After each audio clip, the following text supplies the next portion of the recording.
Hacienda del Senado. Bien, le damos la bienvenida a los señores senadores, la señora subsecretaria, está recién aquí la directora de presupuesto.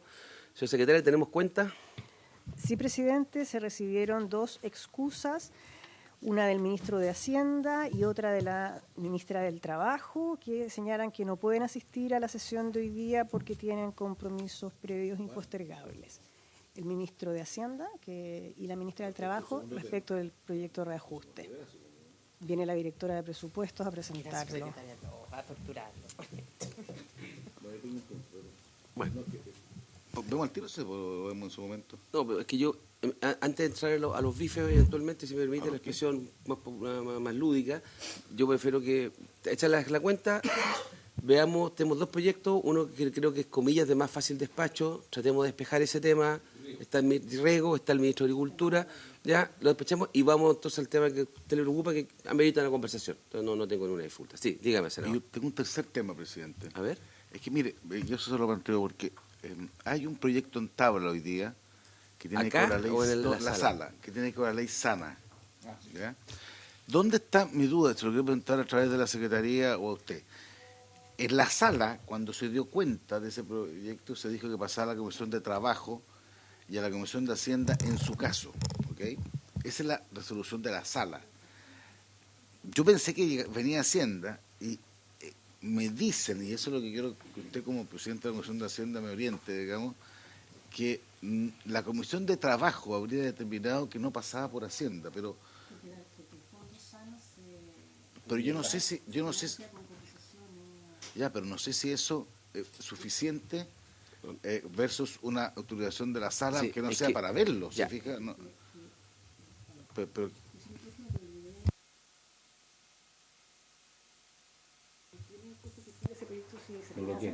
y no tiene informe financiero tampoco, o sea, no dice, no hay ninguna referencia. Ya, que eso es importante. El presidente tiene financiero, pero que dice que no lo verá. Ya. Presidente, yo estaba. Lo perdió. ¿Por qué tomó esa decisión? Justamente por el financiamiento que tiene el fondo. Y que además un fondo que tiene holgura suficiente como puede responder a las 10.000 y tantas. Yo creo que el senador Colma está preocupado del tema de formas en este momento. Sí, pero eso es lo que yo entiendo. Entonces la pregunta es si la sala dice que tiene que ir a una comisión, si puede una otra comisión, la especialista, la especial, etcétera, puede tener la atribución de cambiar esa decisión. Lo han hecho, en varias oportunidades en que la comisión técnica, digamos, dice que no obstante la providencia que se dio al proyecto, atendido que se ha detectado, que no hizo acaso porque tocar en un fondo que no tiene respaldo fiscal o lo que fuere, y no la pasan. O sea, se ha hecho varias veces. Perdón, yo tengo una duda porque en el fondo es como cuando dice en su caso, es justamente para dejar la apertura que se haga una evaluación más profunda, porque en el fondo cuando ingresa en su caso es que en particular. No, en su caso respecto a las normas de competencia. Cuando es particular. Yo, en mi interpretación también, porque estoy sentado en esta comisión hace tiempo y estoy presidiéndola, pero yo entiendo que si la sala toma una decisión, no sé si las comisiones tienen la facultad, no niego que haya ocurrido, pero creo que es algo que habría que tal vez conversar. Y si ya que estamos pasando mensajes, yo quiero, cuando voy al presidente del Senado, le voy a decir que me parece a mí que en las reuniones de comité, estos que reciben la tabla, que no me parece sano estar poniendo todas las semanas proyectos que dicen, se van a estar proyectos, en la medida que sea despachado por la Comisión de Hacienda respectiva, no me parece. O los proyectos están despachados por las comisiones o no están despachados por las comisiones. Te encuentro toda la razón. Entonces, y si la tabla está pobre. Es que eso es lo que entonces quiero. Bueno, entonces ponga proyectos pobres, pero no ponga proyectos que no están aprobados. No va a ser proyecto en blanco. No, si hay proyectos. Ya. Bueno, dicho eso, ¿Sabes cuál proyecto que hay? El más importante de los indultos. ¿Usted cree que ese está? Despido masivo. Tenemos dos. Ya, pero oye, si no voy a discutir tema, ya. Bueno, pero dejo pasar inquietud, cada uno pasa su aviso acá. Bien, señora secretaria. Coordinar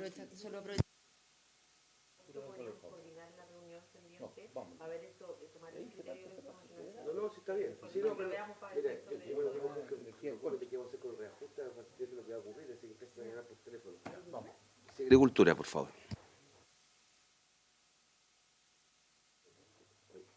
Yo no quiero más, porque es como que, por si acaso, no lo otro hay que arreglar los informes financieros.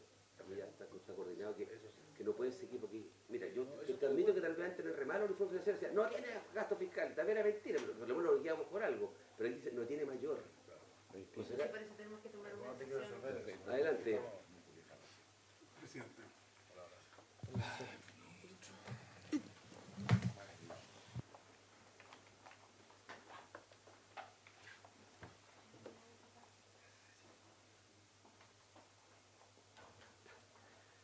Ministro, bienvenido. Ministro de Agricultura, le damos la bienvenida al Ministro de Agricultura, don Esteban Valenzuela Fantrec. ¿Está don Javier Palomino? Muy bien, ¿cómo está don Javier? Y de la Comisión Nacional de Riego, don Wilson. ¿Cómo está usted, Wilson Ureta? Bien, tenemos este proyecto. Sí, la subsecretaria Macarena Lobo, que está presente, generalmente presente. No, mire, aquí tenemos este proyecto de ley que introduce modificación y prorroga la vigencia de la ley 18.450 que aprueba normas para el fomento de la inversión privada en obras de riego y drenaje. Es un proyecto que está pendiente. Dejo la palabra, ministro. Presidente, muy breve. Esto es el trámite, el último trámite, por eso tiene discusión inmediata. En la Cámara de Diputados y con las bancadas de los distintos partidos se buscó el máximo de acuerdo y eso permitió flexibilizar 3 puntos que fueron importantes, que provocaban fantasmas, ¿no? Y alguno era bien concreto y era muy razonable la crítica de los parlamentarios de centro-derecha, que era el límite que se había colocado de 2% como máximo de proyectos para los medianos 1, como venía el proyecto que había sido aprobado, de hecho, unánimemente por el propio Senado. Entonces eso se elevó de 2% a 7%.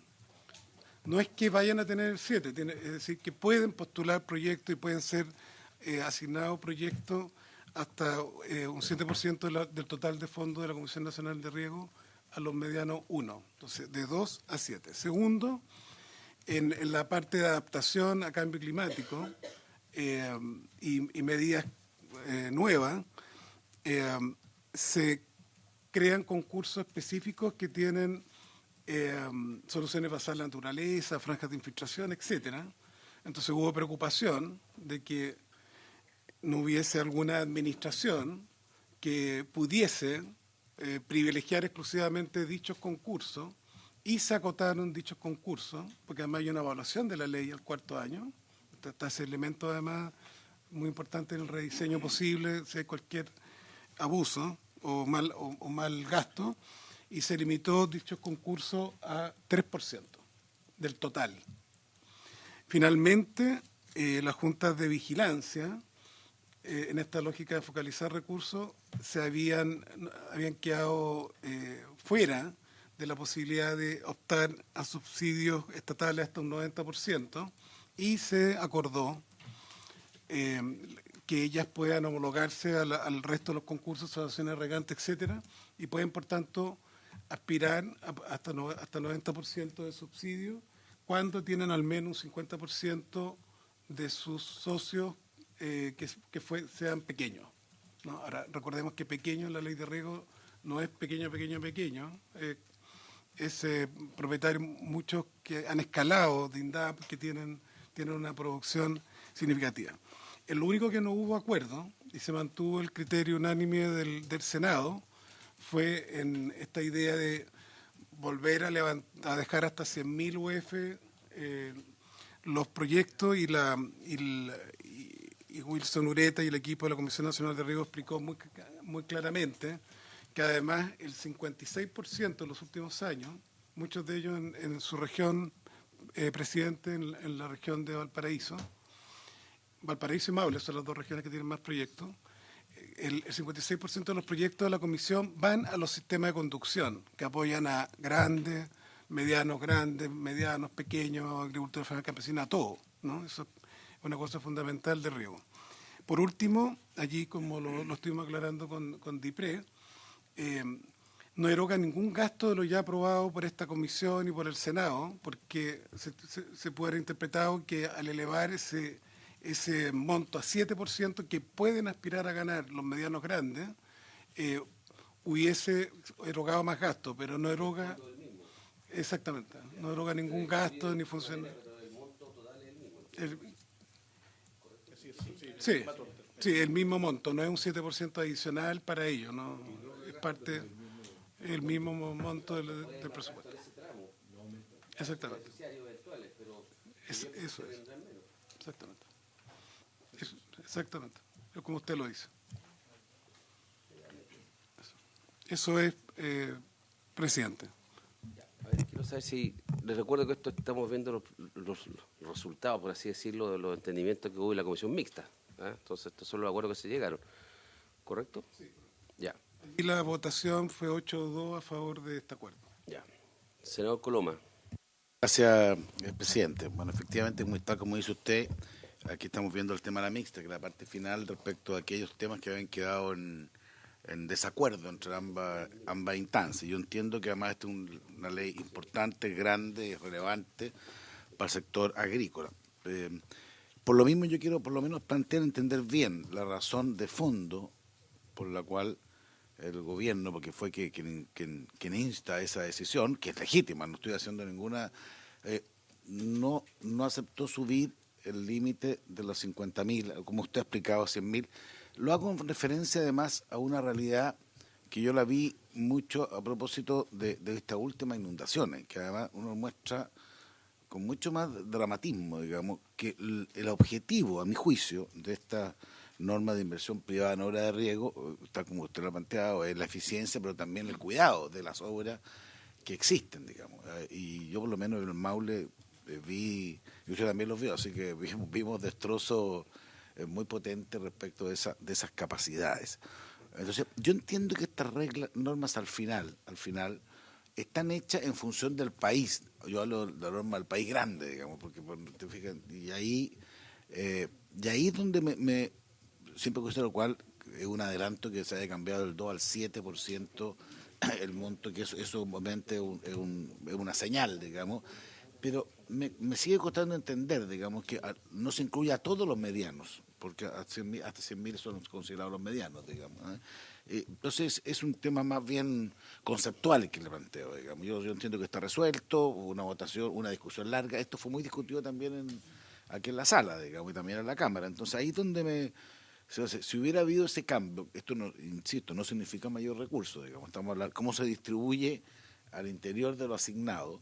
Creo que hubiera sido mejor, digamos, considerando, insisto, que a mi juicio estos son beneficios que tienen que ir respecto a la productividad del sector agrícola. Y ahí es donde yo por eso me adheriría mucho más a la minoría en este caso que a la mayoría. Quería entender exactamente o si ustedes tienen una planificación para adelante distinta, que puede ser otra cosa, para efectos de enfrentar ese tipo de realidades que como que apareció con mucho más fuerza en esta inundación. Yo quiero hacer un pequeño paréntesis, presidente, porque efectivamente tiene que ver con cosas puntuales, pero en esta inundación que fue distinta a las otras, porque llovió con calor y por eso al no acumularse la nieve, el agua fluyó de una manera diferente que arrastró y destruyó mucha capacidad de riego.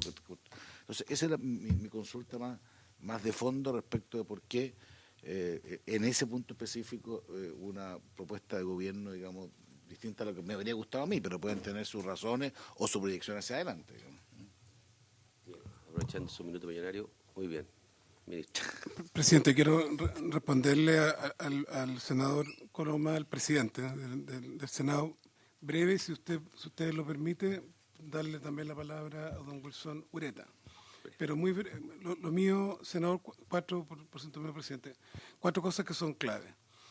Uno, todas las misiones internacionales, OCDE, BID, etcétera, señalan, para qué decir, un país que sabe de esto, que Israel y los australianos, los holandeses, modelos para Concagua, que han dicho, rompan las brechas de los chicos y los pequeños y los medianos chicos, pongan plata ahí, porque lo que ocurre en muchas cuencas, que están tecnificados, los más medianos grandes con riesgo tecnificado y los pequeños siguen a riesgo tendido y cortan, ponen trancas y muchas veces ilegales y se va perdiendo el recurso hídrico. Y lo que hace la ley es que al elevar de 400 UF a 1000 UF el subsidio para los pequeños va a hacerlo más competitivo y eso es lo que es importante evaluar. Pero hay plena conciencia, por eso que fue tan importante esto, que hay una evaluación al cuarto año, de que si estas mejoras en competitividad y de sistemas globales no se da, es un tema que vale la pena rediscutir. Y existe una visión de eso, no hay ningún esencialismo. Lo segundo, que le insisto, senador, que complementario a que la ley de riego está en 56% y proyectamos que va a ser 60% de lo que viene, los sistemas de conducción favorecen a todos los actores. Los medianos grandes y grandes, hay distintos estudios, pero están entre 85 a 92% de tecnificación y hay mucha inversión en los sistemas de conducción, incluso se les construyen sistemas telemáticos de manejo de las compuertas, etcétera, y está todo el trabajo complementario con la comisión, con el Consejo de Ministros de la Comisión Nacional de Riego, Obras Públicas, etcétera. Y finalmente, creo que hay una buena noticia que se puede, creo yo, que es un tema que tenemos que tener presente, es que en conversación de la Sociedad Nacional de Agricultura con el presidente Boric, de la cual fuimos testigos, se planteó lo de invertir más en seguridad hídrica. Y por eso, si uno ve lo que el presidente ayer expuso con el ministro Marcel, se habla que esta búsqueda de pacto, porque recordemos que ha acotado el presupuesto de la Comisión Nacional de Riego, son 116.000 millones de pesos este año, ahí hay una posibilidad de poder tener una nueva, de manera moderada, incremental, pactada varios años, de lo que han pedido los gremios más de la agricultura grande, que es más inversión en embalse y en sistemas de conducción que han estado la última década más ralentizados. Don Wilson. Gracias. Solo complementar con algunos datos lo que menciona el ministro, para no ser redundante. En un ejercicio que nosotros hicimos para hacer calzar las categorías actuales de la ley de riego, que es por superficie, a las categorías nuevas, que es por ingresos, nosotros hicimos un ejercicio entre 2015 y 2019 y los agricultores denominados grandes, sobre 100.000 UF, y los medianos 2, que son entre 50.000 y 100.000 UF, recibieron el 6,9% de los beneficios. ¿Ya? Esos 6,9% de los beneficios nosotros estimamos, dentro de las modelaciones que hemos hecho, se van a ir a dos segmentos. Uno, a los micro y a los pequeños, que son hasta las 25.000 UF, se van a ir esos grupos sí o sí, en particular a los grupos hasta 2.400 UF, y se van a ir a obras extrapediales, que es el foco que ha ido en la tendencia. Y en las obras extrapediales, como bien dice el ministro, los beneficiarios son las organizaciones, y ahí están todos, los pequeños, los medianos y los grandes. Entonces, ese es el efecto. También nosotros tuvimos que compensar los efectos. Nosotros vemos cómo va a tener la ley de riego. Y en el caso de los medianos 1, que son los 25.000 a 50.000 UF, históricamente han recibido cerca del 4,1% de los beneficios. Entonces, el tope del 7 nos asegura que van a estar dentro de ese rango, con subsidios más o menos, y con subsidios son muy similares a la ley actual. Entonces, nosotros es un objetivo subir a ese grupo los subsidios, y va a ser un desafío porque en sí mismo hay que buscar esa demanda y poder integrarlo. Con respecto a las inundaciones que hace mención el senador Coloma, yo creo que es súper importante mencionar que los daños más costosos en términos de proyectos bonificados por el ley de riego están en las obras extrapediales bonificadas. Los daños en predios grandes, tecnificados, en general son predios que no han sido bonificados por la ley de riego. Entonces, también hay un concepto que es importante dejar en claro, que los agricultores grandes en su mayoría no postulan a la ley de riego. ¿Y cuántos son? Hay 280.000 agricultores en el concepto de riego, hay muchos más en secano, etcétera, pero 280.000 agricultores. De esos 280.000, 1.600 son del segmento que quedará, 1.640 son del segmento que quedará fuera de los proyectos. Sí, exactamente. Sobre 50.000 UF, 1.640 potenciales postulantes que van a quedar fuera. Eso es el 0,6% del total de postulantes. Y eso son del 40% de recursos a la ley de riego. Por insistir que el 60% están en las extrarradiales y van a estar incluidos en ese 60%. Entonces, ahí hay un tema que es relevante a nosotros, que la gran mayoría de los agricultores van a poder seguir postulando en la ley de riego en los proyectos individuales. Lo último, senador, es indicar que nosotros también estamos preocupados de las grandes obras de riego y eso también vamos a trabajar. Ha sido una preocupación en las distintas comisiones qué sucede con la política de embalse y eso también nosotros estamos trabajando y eso también beneficia a todos los segmentos, pequeños, medianos y grandes. Muchas gracias. Senador Coloma. Sí, dos cosas breves. ¿Cuántos son entre 50.000 y 100.000? Para saber un poco el margen. O sea, 877. Ya, pues estamos hablando de medianos agricultores, no estamos hablando de grandes. Pero entiendo lo que ustedes plantean. Yo quiero dejar. O sea, yo entiendo que en 4 años más se va a evaluar cómo funcionó este esquema, digamos. A mí. Está bien, y es una fórmula y yo, obviamente la mixta no es solo de esto, digamos. Así que si fuera solo esto. Claro, yo regresaría a este punto, pero tiene otros beneficios como el aumento del 2 al 7 y en general uno tiene que tratar de ayudar a que estos proyectos del mundo agrícola funcionen.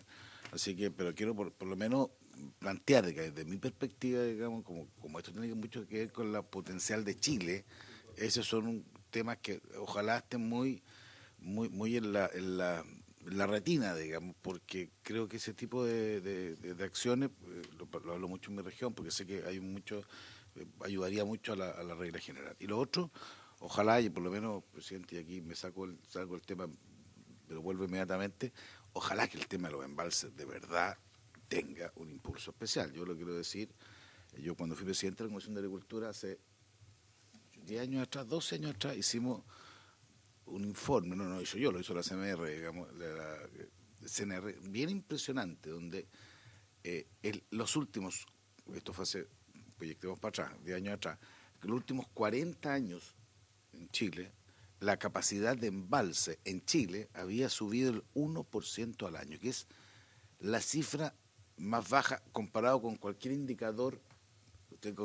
Yo me acuerdo que se lo comparamos con capacidad de carretera, por ejemplo, de infraestructura. Y probablemente ha estado concentrado en algunos lugares. Probablemente. Fue el 2000, o puede ser, claro, puede ser el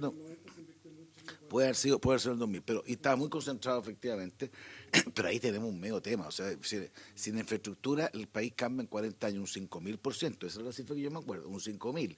En todo, en 40 años pasan muchas cosas, y sobre todo el cambio climático, hoy día tenemos una situación, y aquí termino, presidente, de que si hubiera habido embalses, y usted lo estuvo ahí, por eso que muchas de las inundaciones que se produjeron, particularmente en ríos que corren, digamos, se hubiera podido evitar. Entonces, esa es parte del...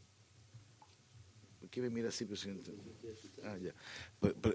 Entonces, ahí yo quiero hacer una fuerza, porque este es el minuto de hacerlo también. O sea, está muy bien hacer inversiones en riego, creo que son valiosos todos estos instrumentos, creo que son valiosos estas fiscales políticas, y muy valioso, y lo quiero subrayar, que en 4 años tengamos un análisis, digamos, de qué es lo que está pasando, porque esa es la otra, que uno hace inversiones y al final no sabe exactamente cómo influyeron, y eso permite tener mejores datos para tener políticas públicas. Pero si no incorporamos el tema de los embalses, al final temo, digamos, que esto va a ser un esfuerzo muy parcial, porque yo creo que ahí es donde tenemos una gran debilidad estructural en nuestro país. Gracias, presidente. Muchas gracias, senador Coloma. Muy bien, se agradece las intervenciones y las declaraciones y las miradas que trascienden la comisión mixta y se valoran en todo caso. Señora secretaria, ¿podríamos tomar la votación para ver si avanzamos en este proyecto? Señor presidente, entonces a la Comisión de Hacienda le corresponde pronunciarse sobre los artículos primero, respecto del artículo primero contenido en el número 1 del artículo primero y respecto del artículo 4 transitorio.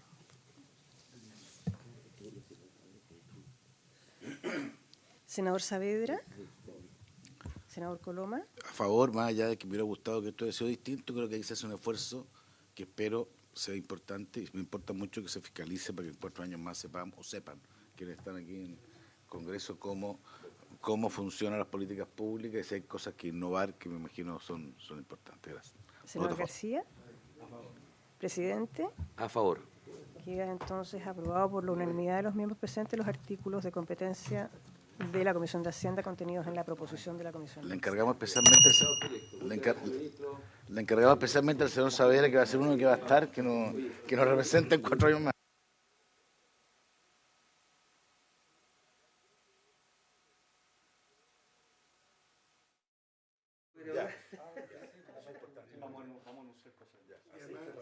Además, presidente, se está viendo lo de Catemo, lo de Codelco, y estamos con Punilla, con Zapallar, con un Honrengo.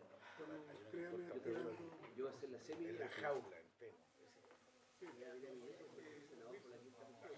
La jaula en pelo. Lo de la jaula, eso es de OH y lo está avanzando, nosotros vamos a ver el envase. Voy a contar. Y le están 12 años. Estábamos listos. Cambiaron las reglas de evaluación, hay que hacer todo el estudio de nuevo, porque cambió una regla de obras públicas que el 2,6 al 2,8.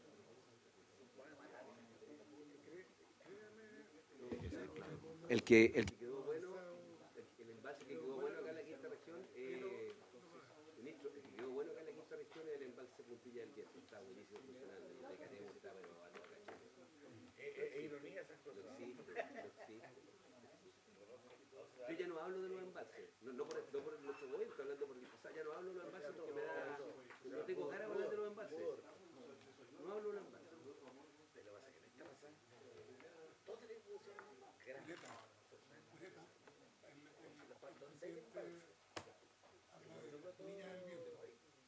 Cuando se tenemos mejores noticias que el problema.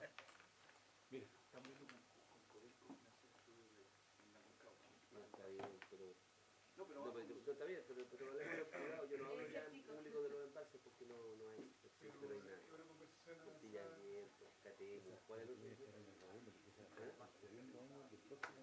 Catemo se cae porque se pelean dos gallos. Estamos cagados.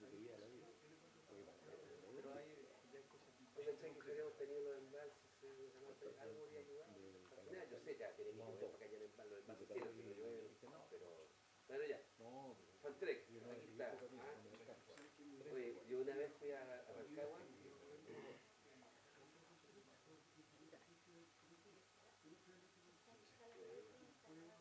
Bueno, mira, yo estuve una vez en Rancagua con una dirigente.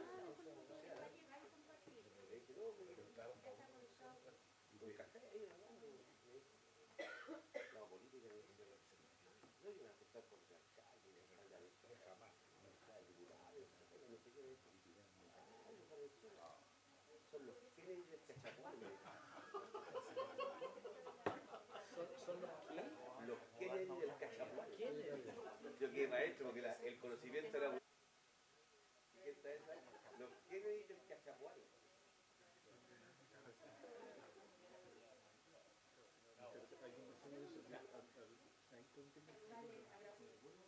Ya, vamos a la... Ya, o la otra semana. Ya, pero yo le no. ¿Qué pasó? Oye, sí. Bueno, que le puedo despachar el registro acá. No, yo tengo una duda.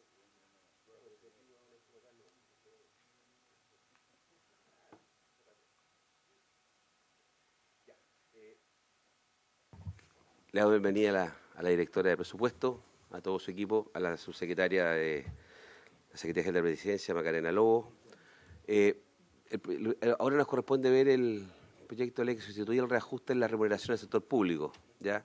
Recuerdo que esto hubo un protocolo de acuerdo que se firmó a propósito de la ley de presupuesto el año pasado, me parece. Y bueno, y queremos conocer el contenido del mismo. Este es un proyecto, señora secretaria, corríjame, que viene con discusión inmediata. ¿Cuándo vence la discusión inmediata?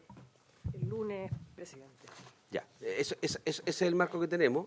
Entiendo también, y para retomar la conversación corresponde, que para esta sesión se excusó el ministro de Hacienda, don Mario Marcel, y la ministra del Trabajo y Previsión Social, Janet Jara, ¿correcto? Así es, presidente. Bien, y está la directora de presupuesto, quien le da la bienvenida, y la subsecretaria.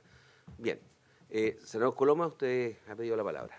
Lo mantiene antes. Presidente, a mí lo que me pasa es lo siguiente, digamos. Yo considero este proyecto muy importante. Recordemos que viene de una discusión álgida que tuvimos el año pasado, pero que terminó en buenos términos con la directora de presupuesto que colaboró mucho en firmar un protocolo. Entonces yo, para ser franco, considero que además hartos recursos, no estamos hablando de poca cosa, digamos. Entonces que no esté el ministro de Hacienda, a mí me hace ruido. Y también me genera otro problema que lo digo en buen ánimo, que no se pueda escuchar a quienes eventualmente son los beneficiarios. También me genera, porque siempre nosotros hemos tratado de hay una lista ya, que no sabía. Está la Agrupación Nacional de Empleados Fiscales, de las Trabajadores, Asociación del Congreso Nacional. Retiro la segunda parte. No, eso me parece muy bien. Nacional de Defensoría Penal Pública, Nacional de Magistrados no lo tenía. Pero eso me parece municipales de Chile. Me parece muy bien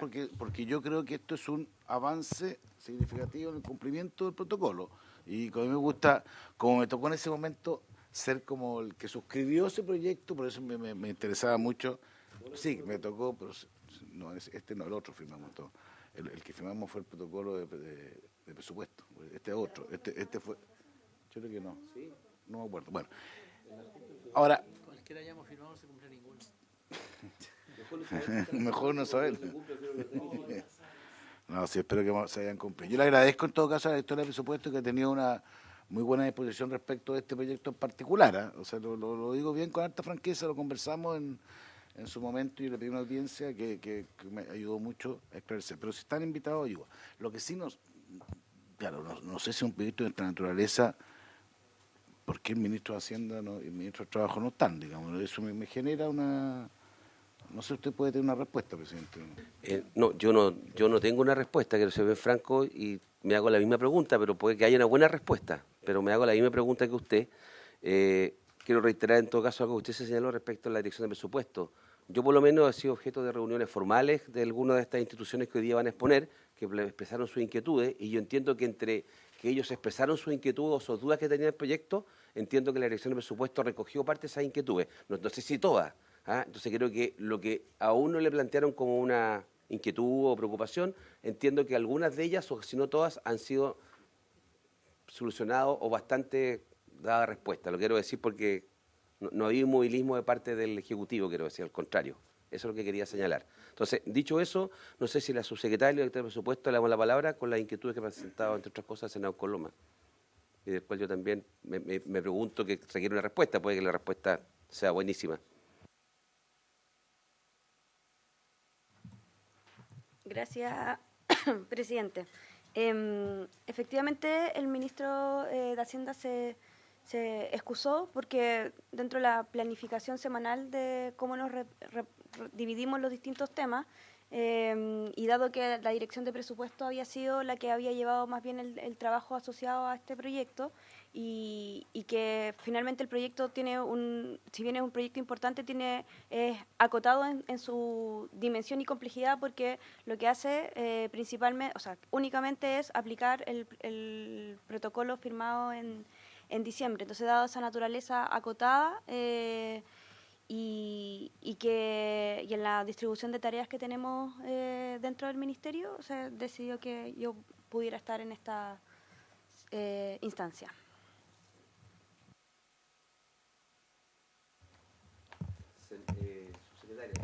Gracias, presidente, por su intermedio. Saludar a los integrantes de la Comisión de Hacienda, a los miembros de la Secretaría.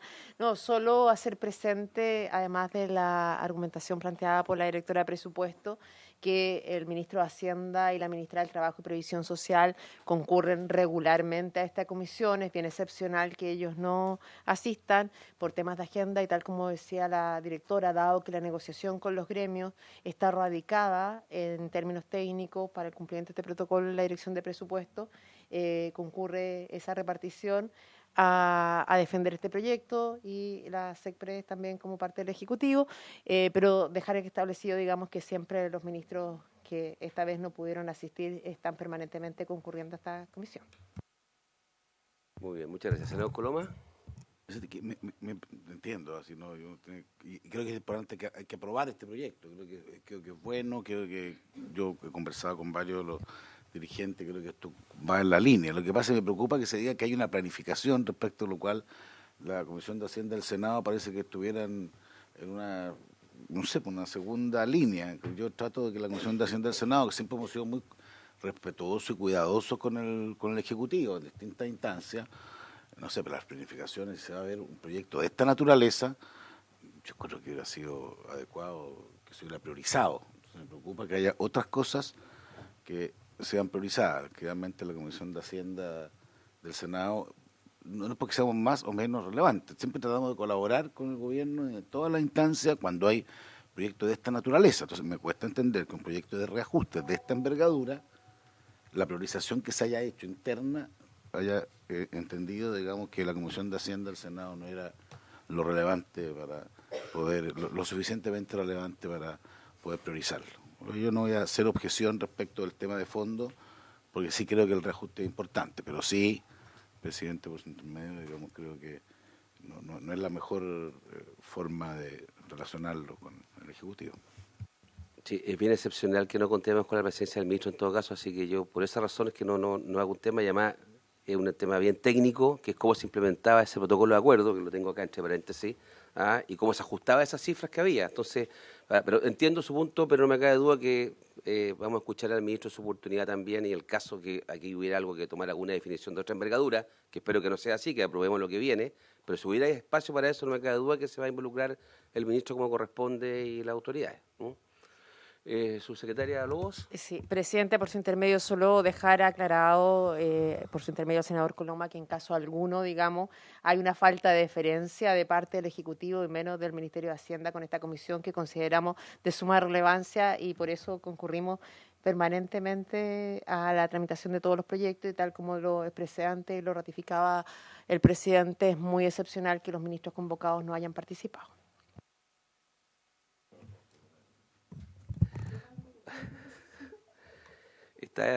Yo creo que está hecho el punto y bien hecho el punto por parte del senador Coloma, se entendió el sentido profundo de su preocupación, y creo que ha sido en parte compartido, pero hay una explicación que yo la asumo.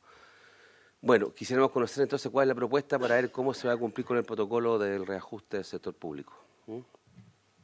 Muchas gracias, presidente. Bueno, en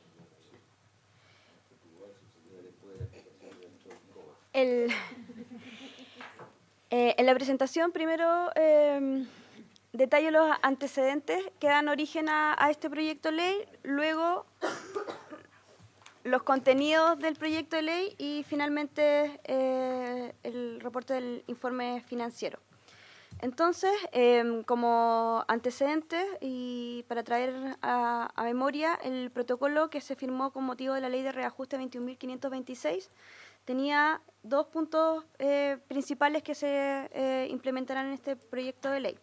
El primero es que el Ejecutivo propondrá, a más tardar el 31 de julio del 2023, que fue la fecha que ingresamos a este proyecto de ley, una solución legislativa que se haga cargo de resolver las diferencias que se han producido en las distintas escalas de remuneraciones producto, esto es importante, producto de los reajustes diferenciados, otorgados a través de las leyes de reajuste del sector público, a saber, aquellos casos en que grados inferiores han alcanzado la remuneración del grado superior de manera de mantener el orden jerárquico. Esto fue una preocupación bastante sentida por parte del Congreso durante la tramitación del año pasado, donde se planteó que efectivamente algunos grados podían haber sido alcanzados por grados inferiores, rompiendo la naturaleza jerárquica que debiese tener una escala de sueldo. Luego, el segundo punto tiene que ver con en este marco de solución legislativa, el Ejecutivo propondrá un ajuste a las remuneraciones de los funcionarios que recibieron el reajuste de 264.000 pesos. Si bien recuerdan, el reajuste del año pasado fue diferenciado en dos tramos, uno para 12%, y en el caso de las rentas superiores de 264, excluyendo a las autoridades que estaban comprendidas dentro del 38 bis. Este ajuste se aplicará a partir de agosto de 2023 con un incremento de 4% promedio respecto a las remuneraciones de este grupo de funcionarios en el año 2022. Este ajuste se complementará en diciembre del 2023 y permitirá totalizar un incremento máximo de 12% respecto de las remuneraciones vigentes a noviembre del 2022, sirviendo de base para el ajuste general que se determine el 2024. Entonces, esta parte del protocolo nos dice primero que se realizará en 2 tandas este ajuste, uno en agosto de 2024, perdón, de 2023. La primera parte con un incremento del 4% promedio y una segunda parte donde se alcanza al 12% total. Y además también nos dice que la manera de hacerlo o el resultado de aquello tiene que servir como base para el reajuste del año 2024. Entonces la ley de reajuste la parte de la ley de reajuste que será modificada en esta ocasión tiene que ver con el artículo 1 en su inciso quinto, donde se establece un reajuste para determinados grados, niveles o categorías de las distintas escalas de remuneraciones, ascendente a un monto total y único de 264.000 pesos brutos mensuales por jornada completa o su proporcional cuando correspondiera. Y luego, en el artículo 1 también, el inciso noveno, hace referencia a los trabajadores del sector público que no estén afectos por alguno de los sistemas remuneracionales señalados anteriormente, porque en el inciso anterior se daba el detalle de la escala. Fue de un monto superior a 2.200.000. Su reajuste fue de un monto total y único ascendente a 264.000 pesos mensuales por una jornada completa o su proporcional cuando correspondiera. También como antecedente, la distribución de funcionarios según lo que las implicancias de la ley de reajuste del año pasado, tenemos que la ley de reajuste aplicó un 12% de ajuste al 90% de los funcionarios públicos y un 10% quedaron en las 264. Eso se reparte de manera distinta entre las entidades afectas a la ley de presupuesto, o sea, esos son los ministerios, los gobiernos regionales, y por otra parte tenemos el sector municipal, cuya afectación fue mayor, fue un 96%, que también son datos que en su oportunidad vimos durante la tramitación del año pasado. Eso en términos de porcentaje, en términos de valores absolutos, es todo el 10% que tuvo el reajuste de 264.000 pesos, equivalen a 80.000 funcionarios.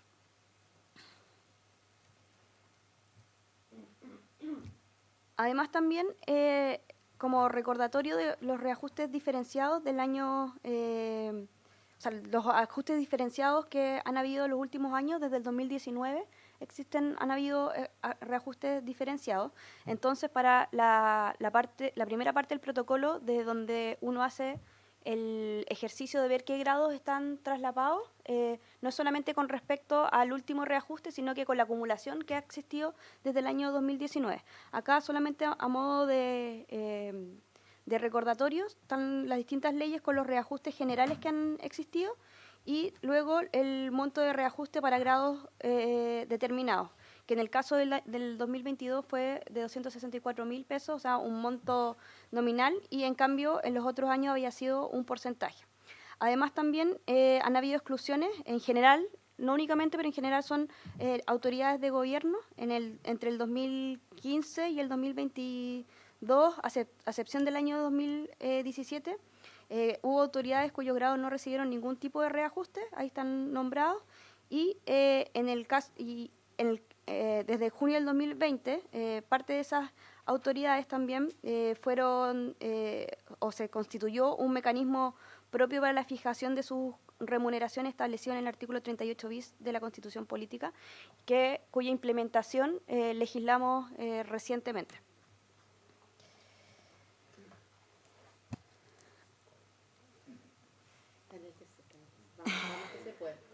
Está legislada, falta promulgarse todavía. Control preventivo en el TC. Sí.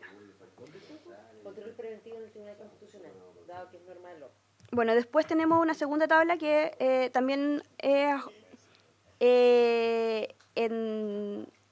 hace el mismo ejercicio sobre los años 2019 y 2022, pero también muestra cómo el incremento general más el reajuste general más incremento según el corte de remuneración. Y ahora pasamos a los contenidos del proyecto de ley. Entonces, en el primer punto, lo que hace el proyecto de ley es reemplazar el monto, y esto es importante porque la técnica legislativa que se utiliza en el proyecto de ley es reemplazar el monto de reajuste de 264.000 pesos otorgado en el artículo 1 de la ley del año pasado por un reajuste equivalente a un 12% de reajuste de las remuneraciones vigentes a noviembre de 2022 y después el ajuste de grados de manera de mantener el orden jerárquico. En la primera parte, a partir de agosto de 2023 se reemplaza el monto de reajuste de 264 otorgado por la ley 21.526 por un reajuste de remuneraciones del 10,5%. ¿Por qué del 10,5%? Porque se trataba de implementar un ajuste del 4% promedio.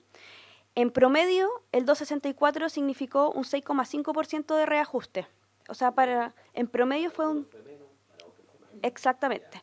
Entonces, el 4% promedio que compromete el protocolo da un reajuste, si uno elimina el 264, da un reajuste entre el 6,5 promedio más el 4% promedio, da un reajuste del 10,5%. Después tenemos ejemplos para clarificar el punto. Y eso es en agosto del 2023. En diciembre del 2023, o a contar del 1 de diciembre del 2023, el reajuste será igual a 1,36% de los mismos beneficiarios anteriormente. Objeto de terminar el año con un reajuste del 12%. Y acá, ¿por qué es de un 1,36? Porque del 10,5, perdón, hay que multiplicar por 1,36, llegamos al 12%, porque finalmente como el 10,5 se aplica sobre la base, después el efecto es multiplicativo en ese sentido. También tenemos un ejemplo para revisarlo. Los reajustes descritos en los puntos anteriores no se aplicarán respecto a aquellas remuneraciones cuando éstas ya han sido reajustadas en un 12%. Esto es como una norma relativamente obvia, pero se especifica y para evitar interpretaciones superiores.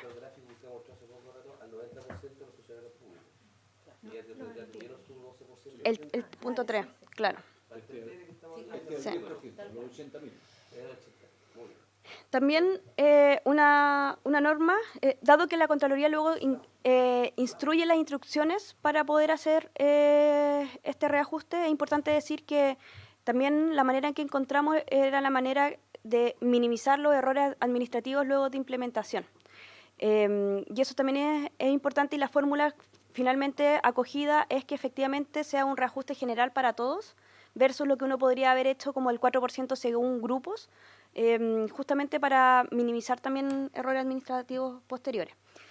Luego, hay una cuarta norma que tiene que ver que la aplicación del reajuste no podrá significar un monto inferior a 264 mensuales por una jornada completa o el proporcional que le hubiese correspondido.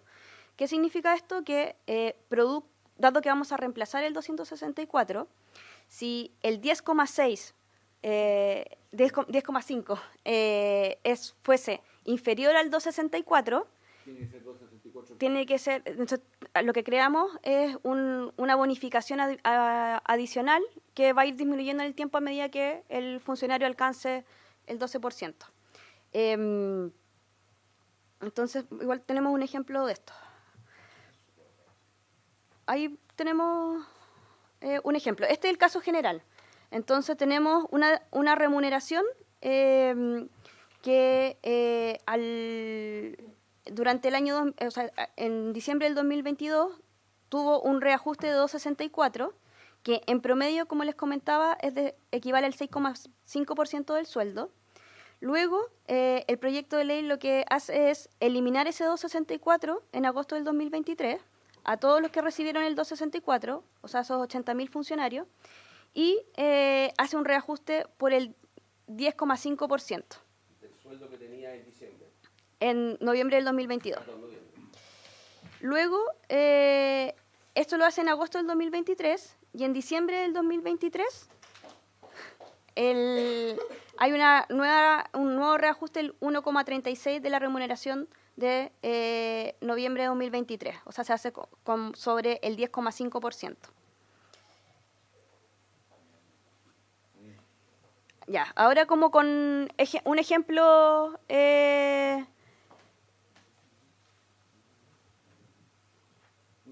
Un ejemplo,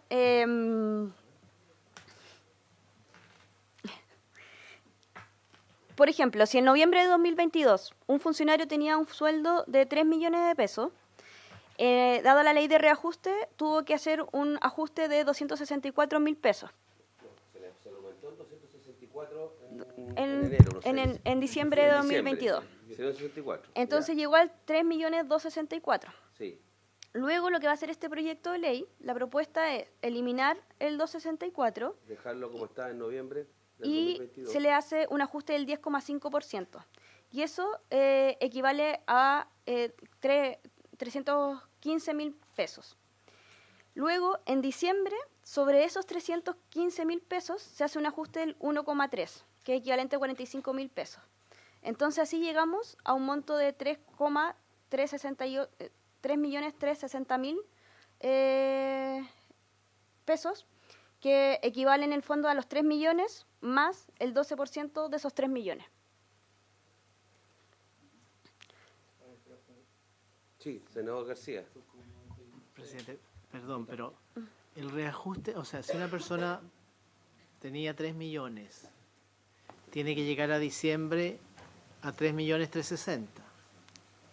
¿Llega a esa cifra o no? Sí. ¿Sí? Sí, acá lo que mostramos es que en agosto llega al 3.315.000 primero. ¿Ya? Luego, que equivale al 10,5% de reajuste. Luego, en diciembre, hay un ajuste del 1,36. Y esa es la diferencia entre el 3.315 y el 3.360.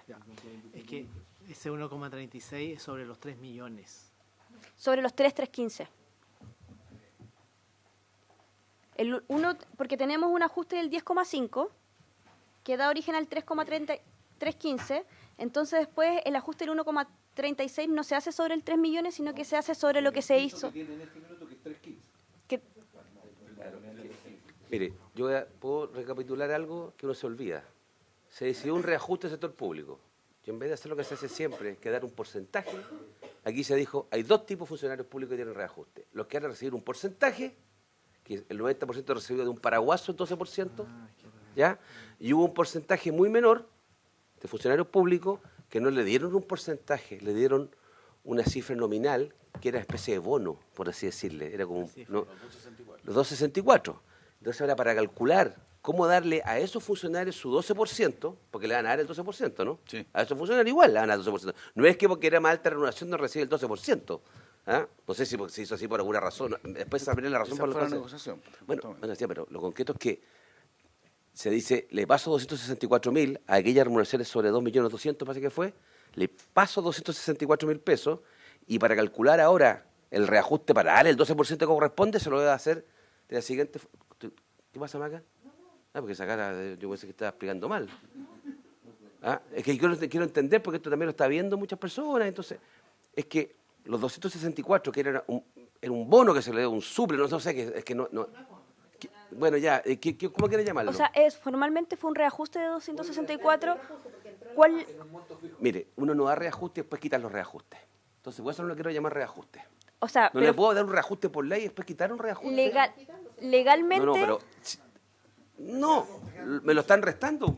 No, un piso. Para luego pero luego se reajusta. Pero bueno, lo concreto, usted le llaman reajuste a una cifra nominal, ¿no es cierto? Pero legalmente dice reajuste. Es reajuste. Ya. Solamente que en vez de ser un porcentaje es una cifra absoluta. Perfecto. Y lo que hacemos ahora, y eso es lo que para tratar de explicar, porque hay algunos que están confundidos, es que le decimos, mire, le voy a dar el 12%. Primero, le resto los 264 de su sueldo base que tenía en noviembre.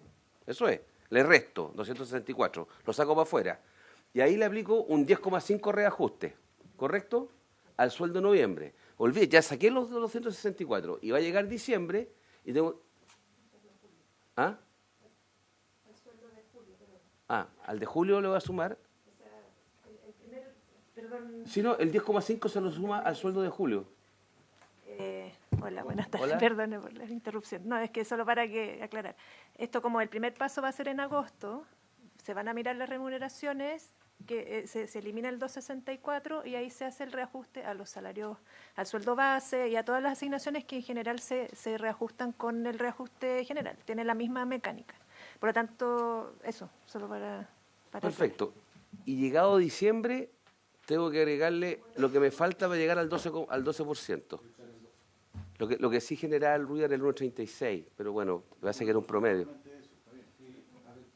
Sí, lo que hubiera pasado es que el señor en noviembre tenía 3 millones de sueldo. Presidente, es que si el señor hubiera tenido 3 millones de sueldo en noviembre, para seguir con el ejemplo, el 12% hubieran sido 360.000 pesos en ese minuto, pero le entregaron 264.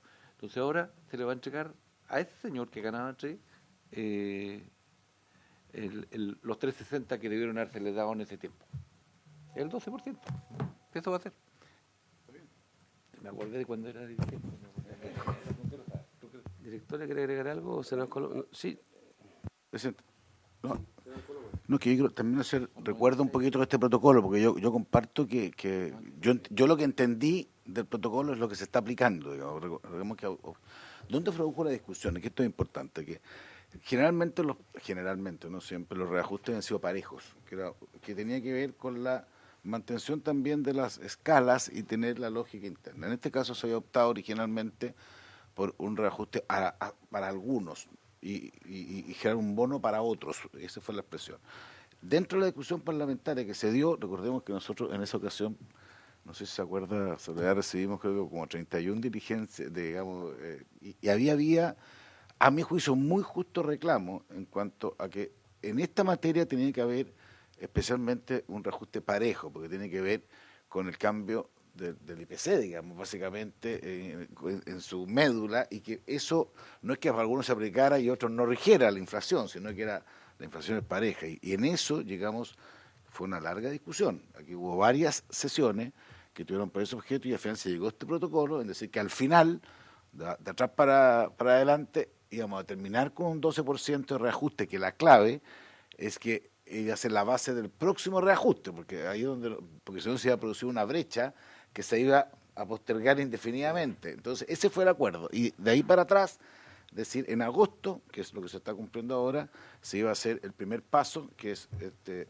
avance del 4% promedio, que se plantea, que se traduce en este 10,5%, y que el último, antes del nuevo reajuste, se iba a compensar para llegar al 12% con esta cifra que da. Eso yo entiendo que efectivamente, por eso como me tocó participar, efectivamente, senador presidente, está también suscrito por usted, lo suscribimos todos, ese protocolo, tiene razón, con la directora de presupuesto y el ministro, y eso era una fórmula de resolver algo. Y adicionalmente estaba planteada en el protocolo una fórmula para el futuro de hacer, hay una especie de compromiso de hacer que siguieran siendo parejos y hacer un estudio más técnico respecto de las diferencias que se podían producir, que es lo que estábamos viendo. ¿Qué es lo que viene a continuación? ¿Qué es lo que estamos viendo? Así que a mí me parece que eso es lo que efectivamente se había dado. Y de lo que estoy escuchando, creo que lo que yo estoy escuchando del Ejecutivo es que efectivamente, no sé si la palabra se hace cargo, o resuelve alguna de las inquietudes que al menos algunos de nosotros recibimos por parte de algunos gremios.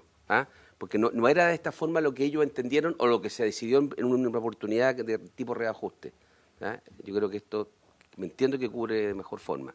Igual lo vamos a ver ahora cuando le demos la palabra que a los que nos van a acompañar hoy día.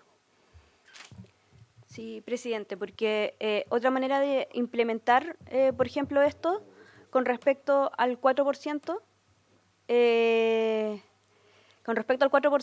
otra manera de implementarlo era, por ejemplo, hacer un 4% con un subconjunto de funcionarios y que llegara a esa misma cifra con un subconjunto de funcionarios, y eso efectivamente, y eso hacía que a algunos les llegara u otros no, Y eso tenía más problemas también, o sea, además de las preocupaciones, por ejemplo, de los gremios, también tenía problemas de implementación posterior. Entonces, esta fórmula minimiza esos posibles problemas de implementación. Ya, acá voy con otro ejemplo, que es en el caso que les mencionaba antes, que el 264, aplicar el reajuste del 10,5 implique que quede con una remuneración inferior en el mes de agosto. Entonces, por ejemplo, tenemos un caso de una persona que en noviembre del 2022 tenía un sueldo, una remuneración igual al 2,4 millones de pesos. Ese 2,4 recibió en diciembre del 2022 un reajuste de 264.000 pesos, llegando a totalizar su sueldo, lo que sale en la segunda barra, 2.697.005 pesos. La segunda barra, el número que está arriba. Eso fue en diciembre del 2022. Producto entonces de este proyecto de ley, se elimina el 264, que es luego se reajusta por el 10,5 como en regla general, que lo que totaliza 255.000 pesos. Es decir, totaliza menos el 10,5 que el 264 que tenía. Deja de percibir 8.000 pesos, 8.500 pesos. Entonces, ¿qué hace el proyecto de ley? Crear una bonificación de 8.534 que va a ir desapareciendo al momento que llegue el 12%, que es lo que vemos en la columna de diciembre de 2023. Entonces, una persona que tenía como sueldo 2.4 millones, al aplicarle al 12% tiene que llegar a 2.7 millones, que es la última columna. Y efectivamente llega en diciembre al 2.7 millones, pero mediante este mecanismo que es con el 10,5 más una bonificación de manera que ninguno salga hacia atrás. Luego, y esto es con la parte del 4 y el 12%. En la segunda parte, lo que hacemos es el ajuste de grados de manera de mantener el orden jerárquico y medidas complementarias. Entonces, a partir de diciembre del 2023,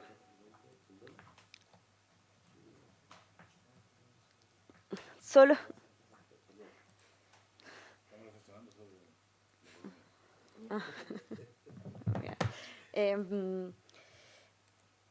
se reajustan a partir de diciembre del 2023, dado que en ese momento también se produce el 12%, los grados inferiores que han alcanzado el grado superior en términos de sueldo base, producto de reajustes diferenciados. En este sentido, ¿dónde se encuentran estos reajustes, estos traslapes, luego de aplicar el 12% que compromete este proyecto de ley?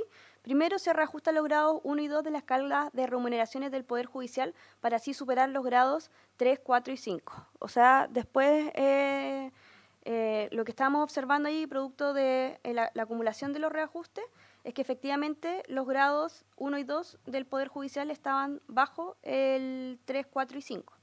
Además, también se reajusta el grado F-G de la escala de fiscalizadores para superar el grado 1B. Luego, se reajusta el grado E de la escala A de los establecimientos de salud de carácter experimental Peñalolén, Cordillera Oriente y Maipú para así superar el grado F. Esto es súper específico porque tienen una escala específica en esos casos. Se reajusta la categoría B de la escala de remuneraciones del Congreso Nacional para así superar la categoría C, que también había quedado detrás. Se reajustan los grados B y C de la escala única de sueldos, lo anterior permitirá que los cargos cuyas remuneraciones están referidas a aquellos grados también se reajustarán. Este es el caso de los ministros del Tribunal Constitucional, el presidente o presidenta del Consejo para la Transparencia y el defensora a la niñez. Estos eran los que se habían quedado excluidos y rezagados y que, por otra parte, el 38 bis tampoco los recoge. Después se modifica el gasto máximo anual de la asignación de supervisión para cargo de jefaturas de tercer y cuarto nivel jerárquico del Servicio de Puestos Internos. Actualmente dicho monto se expresa en sueldos base del grado primero de la escala de fiscalizadores y pasará a expresarse en sueldos base de un grado 15 de la misma escala. esta modificación no irroga mayor gasto fiscal porque se financia con los recursos que ya existen en el presupuesto. Entonces, el mayor costo fiscal de este proyecto, producto de todas estas adecuaciones, es de 63.790 millones de pesos. Y en el año 2024, el efecto año completo, es decir, es de 195.786 millones de pesos.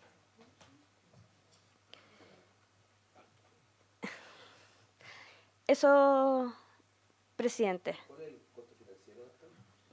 El que acabo de presentar, 63.790 millones de pesos para el año 2023 y el ejercicio del año completo es de 195.786 millones de pesos. ¿Algún senador tiene alguna inquietud? Porque quisiera que tengamos espacio para poder oír a las distintas agrupaciones que nos van a... ¿Ah? ¿Por eso parece? ¿Ah? No, son tiempos acotados, señora secretaria. ¿Cuánto tiempo? ¿Ah? Máximo. Ya. Bien, entonces, muchas gracias, directora. Quédese aquí con nosotros porque vamos a escuchar ahora... ¿Ah? Sí, ¿ah? Sí, ¿ah? Muy importante porque aquí cuando tiene que calzar las voluntades, ¿ya? Y las interpretaciones. Bien, entonces vamos a recibir en audiencia a distintas organizaciones. Vamos a comenzar por la ANEF, con su presidente, don José Pérez, de la Agrupación Nacional de Empleados Fiscales, don José Pérez. Entonces, no sé si lo podemos poner en pantalla, que está por ahí. ¿No, José? Sí, ¿cómo está, presidente? Lo oigo, pero no lo veo. Por acá estamos dentro de todo el espectro. Ahí está. Bien. ¿Cómo les va? Muy bien. Buen día, presidente. Bien, don José, tiene entre 5 y 7 minutos, por favor. Vamos. Bien, muchas gracias por su intervención. Saludar a los integrantes que han acompañado este proceso de negociación. En el marco, ANEF es parte de la mesa del sector público, con los 16 gremios que ya por todos y todos conocidos. Saludamos también a nuestra contraparte natural, a la directora de presupuesto, también a la subdirectora de Racionalización de Presión Pública, todo el equipo la acompaña. Y aquí nosotros queremos relevar que, bueno, tuvimos ahí algunas, no solamente facilidades de diálogo, de apertura, quizás consignar, y hemos concordado en la mesa, y aquí también está coordinado en la mesa Carlos Insulza, que va a referirse más en detalle, pero desde la ANEF hemos recogido que hasta ahora, y teniendo que está en tramitación, este primer hito con ustedes, se está cumpliendo, a nuestro entender, digamos, el compromiso adquirido en el marco especial de la directora de presupuesto, y lo que suscribimos también en ese contexto los integrantes de la mesa y con el Ejecutivo, con la figura, digamos, que presentaba recientemente la directora de presupuesto. Entonces, eso relevarlo en concordancia que se ajusta al acuerdo en general. Algunas observaciones muy rápidas, presidente, por su intermedio, tiene relación con, bueno, con los aspectos que tienen con la escala, y como son tan variadas también, de más de 30 escalas, en particular también el sector que representa ANEF, no me corresponde representar acá, es para los fiscalizadores. La planilla suplementaria es un tema que siempre ha sido parte también de nuestra alerta, entendiendo que, bueno, hay situaciones que pueden ser complejas, y ahí hay un punto que hemos ratificado y se lo pusimos también formalmente por el sector público, con nuestro coordinador, a la subdirectora, en relación también a que hay situaciones que hay que tenerlos claros, que no signifiquen un detrimento a la remuneración cuando se vincula el reajuste al mes de diciembre, porque eso entendemos nosotros que puede tener complicaciones por pago de otras asignaciones que tienen las de trabajadores. Y que efectivamente nosotros ponemos esa alerta entendiendo que puede ser observado en la propia tramitación. Y no me refería a los casos que también propusimos por escrito, que ahí le corresponde a las compañeras Confusan y municipales que aquí también están presentes, pero como ANEF, insisto, ratificamos el compromiso que se adquirió en este marco de negociación, que además es una negociación ramal. Queremos también relevar, siempre hemos dicho, y el senador Coloma, que aprovecho de saludar en su condición de presidente del Senado, ha sido también ahí el que ha permitido también destrabar situaciones cuando tenemos los elementos que hemos estado hoy día concretando algo que todos y todas, quienes abrazamos la educación pública, tenemos la condición de trabajadores y trabajadoras del Estado de Chile. Y ahí, presidente, nosotros entendemos que la situación de aquellos errores administrativos, lo dijimos también como ANEF, que es un sector en particular, que no es menor, que tiene representaciones de escalas como el DF número 1, tuvimos que concurrir a la Contraloría General de la República con el propio gremio, que es el sector principalmente de defensa, que son civiles, donde tuvieron que vía administrativa incorporar y ratificar que son también poseedores de este reajuste, y ese reajuste fue desfasado pero retroactivo, también no les obliga, gracias a la gestión oportuna del Contralor General de la República, entendiendo que también hay que mirar y observar que la letra en relación a este proyecto, que conocimos un poco tarde, para ser también sincero, y en esa realidad lo expresamos también directamente en la mesa de negociación de la mesa del sector público, que tuvimos poco margen de maniobra para poder conocer el texto, primero y segundo, o quizás para dialogar antes en los detalles. Y sería siempre sano, y entendemos todos y todas que es una obligación cuando tiene este impacto, además con el presupuesto de la Nación, pero principalmente en quienes van a recibir ahora, esperamos en agosto y en diciembre, el cierre del proceso de la negociación en el marco de la mesa del sector público. Por eso, presidente, nosotros estamos aquí disponibles, atentos y, por supuesto, suscribiendo en esta negociación que es histórica, negociación ramal de 1990, y en el marco también que otros y otras tienen representación formal, como la Federación del Congreso Nacional, que está Elizabeth Canga, acá nuestra presidenta, que saludamos y reconocemos ese trabajo, o otras organizaciones también que tienen referentes en distintos poderes del Estado. Bueno, en buena hora entonces hay que sincerar cómo enfrentamos la negociación política sindical para nosotros, en un marco también de respeto a esta negociación que se da en la mesa del sector público, sin tener una incapacidad, digamos, de abrir nuestra mente, pero también de la generosidad que sea recíproco y permanente en el diálogo fructífero, que asumimos también desde la ANEF como la importancia que el diálogo social que usted, presidente, nos abre las puertas, y que aprovecho también de señalar y terminar con este punto su nota conceptuosa de saludo para nuestra confederación en los 80 años de existencia, y este 5 de mayo cumplimos como ANEF. Desde que Clotario Blés Rifo fundara nuestra confederación, aprovecho también, con su permiso, también ahí expresar públicamente su saludo permanente a la ANEF. Muchas gracias, presidente, y espero haber ratificado y confirmado también lo que la ANEF ha mandatado para este espacio en esta importante comisión de Hacienda del Senado. Y saludar por su internet a todos y todas que me acompañan también, que son dirigentes de este sindical y también a los integrantes de esta importante comisión. Muchas gracias, presidente. Un abrazo. Muchas gracias, José Pérez, por tus palabras y en particular la referencia que hiciste a mi persona. Y veo detrás tuyo, me parece que ahí la imagen de Don Clota está detrás. Bien, muy bien. Muchas gracias. A continuación, la Central Unitaria de Trabajadores, en representación de la mesa del sector público, está el presidente de la misma, don David Acuña, y el coordinador del sector público y consejero nacional de la CUT, don Carlos Insunza. No sé quién va a hablar de los dos, le doy la bienvenida. Muchas gracias, presidente, y por su intermedio saludar a todos los participantes, también senadores integrantes de esta mesa.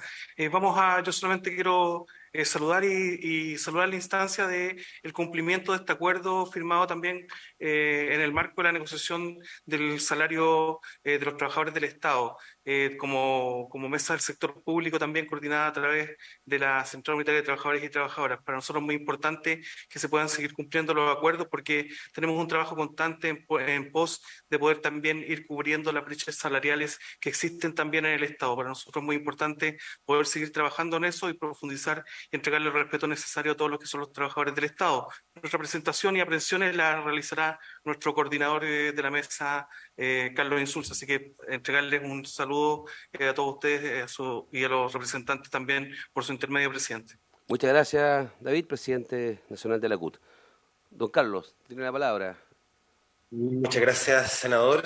Saludar por su intermedio a los senadores integrantes de la comisión, a los representantes del Ejecutivo y a los compañeras y compañeros representantes de otras organizaciones, varias de ellas afiliadas también a nuestra central.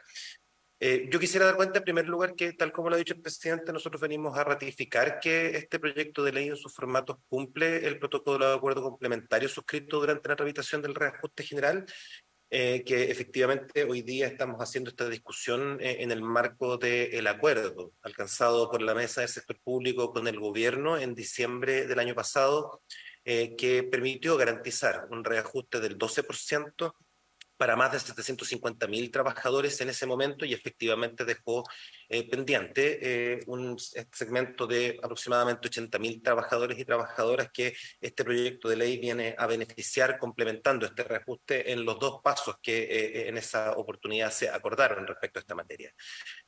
Nosotros tuvimos desde la Mesa del Sector Público 2 reuniones con la Dirección de Presupuestos sobre esta materia para afinar sus detalles y visualizar su forma de implementación.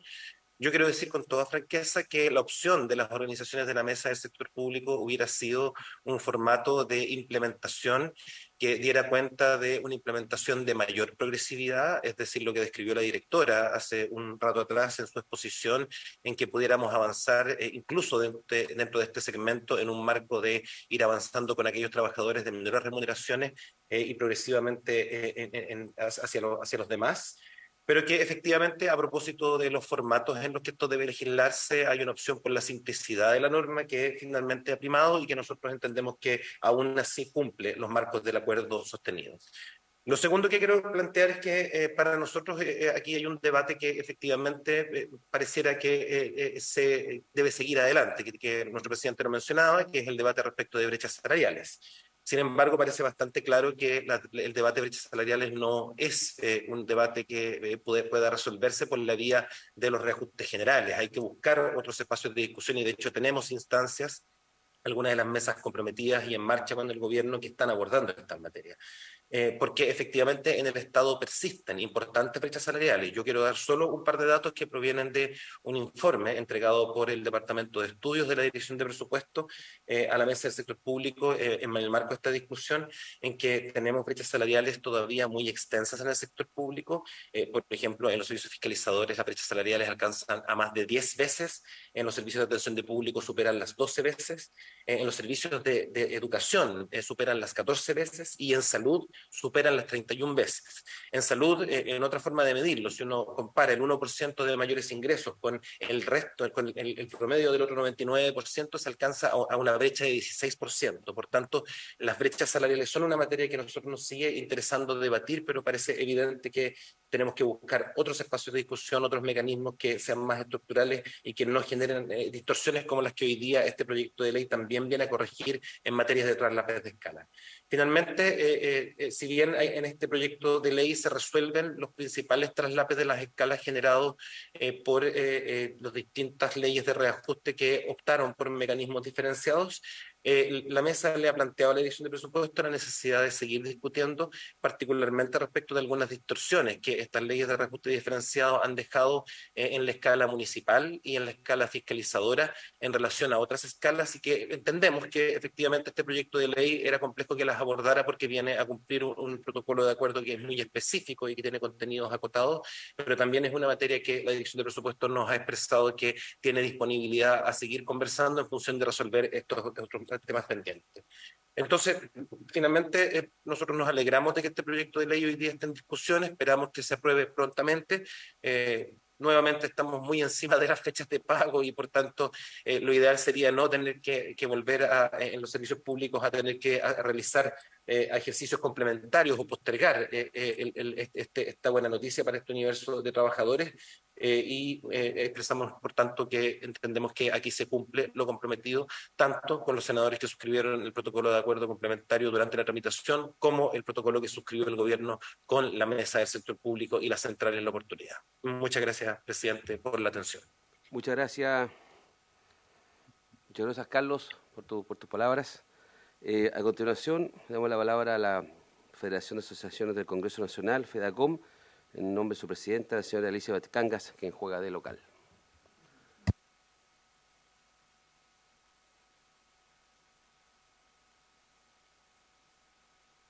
Muchas gracias. ¿Me escuchan bien? Perfectamente. Buenos días, soy Elizabeth Cangas Chan, presidenta de la Federación de Asociaciones del Congreso Nacional. Quisiera saludar con afecto al honorable presidente de la Comisión, senador Lagos, y por su intermedio a los senadores integrantes, a la Secretaría de la Comisión, a nuestro estimado presidente de la ANEF, a los demás gremios, al gobierno y a todos los funcionarios públicos que están siguiendo la sesión. Agradezco a la Comisión hacernos parte de esta instancia democrática. Entiendo por la urgencia del proyecto de ley que el ánimo es despacharlo rápidamente y lo agradezco enormemente. Solo quisiera expresar algunas reflexiones en torno al protocolo de acuerdo que ayer se materializó. Todos los chilenos y chilenas tienen el anhelo de fortalecer el Estado y superar sus precariedades, entendiendo la importancia que tiene en el día a día de las personas, que todos lo necesitan y acuden de una u otra forma a él para resolver sus problemas. Sin embargo, este objetivo no puede entenderse aisladamente de la función pública, como tampoco puede entenderse esta aisladamente del funcionario público que la realiza. Desde esa comprensión resulta inherente al mejoramiento, incluso a la modernización del Estado y de dicha función, la valoración del ser humano, del compatriota que la ejerce en múltiples ámbitos esenciales e incluso críticos de alta responsabilidad. Esa valoración dice relación con reconocer el valor de su trabajo, proveerle los medios materiales para que pueda desempeñarse eficientemente, las capacitaciones necesarias, asegurar su estabilidad en el empleo y, por supuesto, un trato digno. Solo así podremos superar el concepto que se ha venido instalando en orden a que el Estado de Chile es un mal empleador. Algunos incluso lo han calificado del peor, algo que sin duda debiese avergonzarnos y preocuparnos, ya que el rol del Estado debiese ser siempre ejemplar. En esta lógica solo se puede aspirar a mejorar el Estado invirtiendo en él, como política pública. El cumplimiento de este acuerdo avanza significativamente en esa línea y expresa una voluntad del Estado que quedó plasmada en la historia fidedigna de la ley en la discusión legislativa de diciembre, en orden a poner término a una discriminación e injusticia que se estaba haciendo costumbre desde el año 2017 e incluso tomando peligrosos ribetes de precedente. Los técnicos especializados y profesionales del sector público hemos elegido al Estado. Hemos puesto a su disposición la inversión en educación de nuestras familias y la propia, y lo hacemos con orgullo. Esperamos que el Estado en su rol empleador no vuelva a discriminarnos o intentar avergonzarnos de quiénes somos y de cuánto nos paga por realizar nuestra labor pública. Después de todas las crisis que hemos enfrentado como país y que los funcionarios públicos han sorteado, merecemos más que eso. En palabras finales, desde esa mirada de reparación, la FEDACON no puede más que valorar el cumplimiento del protocolo de acuerdo, de la palabra empeñada que tanta falta hace volver a significar, de la fuerza con la que la Comisión de Hacienda del Senado, especialmente su entonces presidente y actual presidente del Senado, senador Coloma, defendieron la función pública, y la disposición de este gobierno hacia los trabajadores para poner término a una mala costumbre, un mal precedente, porque las cosas son lo que son y no lo que se dice que son, y efectivamente para un porcentaje de funcionarios se otorgó un bono y no un reajuste, y eso que se supera hoy, al igual del reajuste diferenciado, es una mala política pública que sin duda no contribuye a concretar el anhelo de un mejor Estado, de un mejor Chile. Muchas gracias. Muchas gracias, Elizabeth. A continuación tengo a la Asociación de Defensores Penales Públicos, representada por su secretario general, el señor Francisco Javier Alvarado. Don Francisco Javier, tiene la palabra. Muchas gracias, honorable señor presidente. Los saludo muy afectuosamente a nombre de la Asociación de Defensoras y Defensores Penales Públicos de Chile. Saludos también a los honorables integrantes de la mesa, de la Comisión de Hacienda, a los representantes del gobierno que están en la mesa, a mis compañeras y compañeros representantes de las y los trabajadores del Estado. Lo primero es agradecerles sinceramente el cumplimiento de este acuerdo. ¿No? Del acuerdo al que llegamos después de largas negociaciones y duras negociaciones, agradecerles el cumplimiento de este acuerdo y también el reconocimiento, agradecer al gobierno el reconocimiento que ha tenido por los trabajadores y las trabajadoras profesionales del Estado. Sin duda nos dan ganas de continuar adelante siendo y sirviendo al país desde nuestros puestos de trabajo, porque eso es lo que somos, servidores públicos, nunca hay que olvidarlo. Y como ustedes han querido darle una tramitación rápida a este proyecto, yo también quiero darle una tramitación rápida a mis palabras y ser bastante breve en lo que viene. El proyecto, a nosotros tenemos un tema. La ANEF ya lo dijo y yo estoy muy feliz porque ahora la ANEF haya dicho que están preocupados porque no haya detrimento en las remuneraciones de los funcionarios del Estado. Y también la CUT, que también están preocupados porque no hayan brechas y porque no hayan traslape. Yo estoy muy contento de que ahora estén en este camino, que camino bastante bueno porque un gran número de trabajadores habíamos sido excluidos. Hay un tema que nos preocupa como Asociación de Defensoras y Defensores Penales Públicos que es, me parece que debiese quedar en el proyecto muy bien establecido, que es el punto sobre las remuneraciones, sobre cuál es la base sobre la cual se va a aplicar la remuneración. Nosotros creemos que es sobre el sueldo bruto efectivo. En el caso de la Defensoría Penal Pública, el artículo 33 de la ley 19.718, perdón, nos dice que hay un porcentaje ahí que es una asignación por fiscalización. Eso representa como un cuarto de nuestras remuneraciones. Entonces, evidentemente, si vamos a aplicar sin esos digamos, asignaciones y sin los bonos, vamos a terminar con una fuerte merma en este 12%, si aplicamos sin eso. Creemos que tiene que ser sobre la remuneración efectivamente percibida, el 12%, para que obviamente tenga el efecto de ajustar la remuneración a lo que hemos perdido por poder adquisitivo. Eso es lo que yo les quería solicitar y espero que quede establecido expresamente, porque entiendo yo que no está establecido expresamente en este proyecto que nos han presentado. Así que muchas gracias por su atención.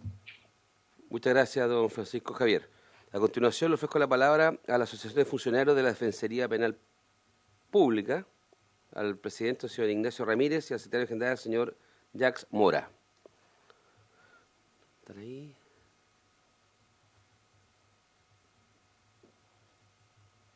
Ahí estamos conectados. Ahí está. Sí, muy bien. Bienvenido, don Ignacio. ¿Sí? Sí, don Ignacio, perfectamente. Bueno, en primer lugar, da las gracias de permitirnos estar en esta instancia. Mi nombre es Ignacio Ramírez Villegas, soy el presidente nacional de la Asociación de Funcionarios de la Defensoría Penal Pública. Entonces, además de saludar al presidente y por su intermedio a los integrantes de la Comisión de Hacienda, así como a los otros compañeros y compañeras de otras organizaciones de trabajadores que están acá presentes. En general, también reconocer que gracias a este proyecto que se está ingresando, se está materializando el compromiso suscrito el 20 de diciembre del año pasado. En el caso específico de la Defensoría Penal Pública, que es el rol en el que estoy participando, todos los funcionarios del estamento profesional y todos y todas las funcionarias del estamento defensores quedaban excluidos del reajuste completo del 12% y tenían solo la fracción, el bono o la proporción de los 264.000 pesos.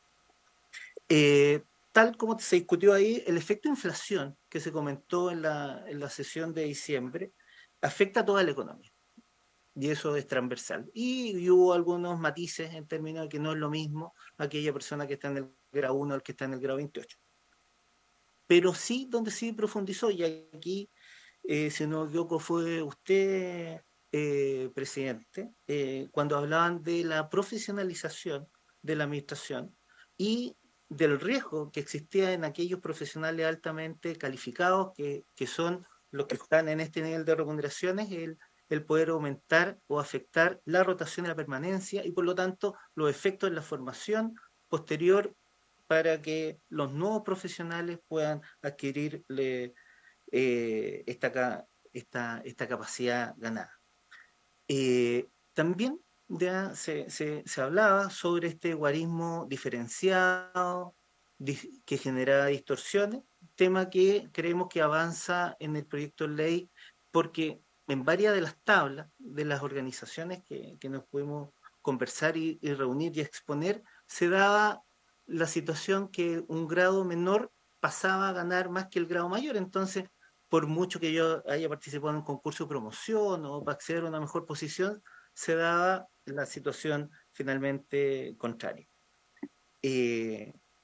Algo que quiero que lo señalamos a algunas organizaciones en la discusión de diciembre y que queda como desafío es el problema de la base de cálculo hacia el futuro, porque como estuvo, no afectaba o no consideró para las asignaciones de zona ni las bonificaciones trimestrales solo el tema del trabajo extraordinario, pero que entendemos que ha resuelto con el 10,5. Y finalmente, algo que planteamos y que no está considerado, esperamos que para los futuros proyectos de ley puede ser también tomado, es la situación del artículo 14 y del artículo 16. El artículo 14, que justamente afecta a las remuneraciones más bajas, porque la línea de corte en 943.000 pesos con el bono escolar adicional, con relación a los elementos de la base de cálculo, y incluso como asociación hicimos las presentaciones a Contraloría y dejan excluido el bono escolar adicional de la base de cálculo. Y algo que sí es transversal para toda la administración, lo del artículo 16, del aporte máximo de los bienestares que no fue reajustado. Eso por mi parte, y cierra el secretario nacional de nuestra organización, Jack Mora Sepúlveda. Presidente, por su intermedio quiero saludar a la mesa, saludarlo a usted. Agradecemos el esfuerzo que se ha hecho. Estamos muy satisfechos en general con la propuesta que se ha hecho en este proyecto de ley. Se ha mencionado también respecto de estas brechas salariales, digamos, que se han producido y que también hay un interés de poder reducir estas brechas. Creemos que es muy importante poder avanzar en un proyecto en esa materia, como por ejemplo ir acortando el universo que tenemos de escalafones, ¿no es cierto?, el universo que tenemos de grados en distintos estamentos, que sería una manera importante no solo de acortar la brecha, sino que también de acortar y hacer un poco más justo el tema de la brecha de género también. Por lo tanto, como asociación estamos dispuestos a poder trabajar y colaborar en esa materia. A nombre de nuestros asociados, con quienes hemos bajado la información de este proyecto de ley, están muy satisfechos con ello y por lo tanto agradecer el esfuerzo que se está haciendo en esta vía. Muchas gracias a la Comisión de IBRES y a la mesa. Muchas gracias, don Jack. Muy bien. A continuación, le ofrecemos la palabra a la Asociación Nacional de Magistradas y Magistrados del Poder Judicial de Chile. Entiendo que está su vicepresidente, el señor Javier Mora. ¿O estoy equivocado? Ya, muy bien. Sí, está como desde... Está impartiendo justicia desde el estrado. ¿Está silenciado, don Javier? No se escucha, por lo menos nosotros no. Tampoco.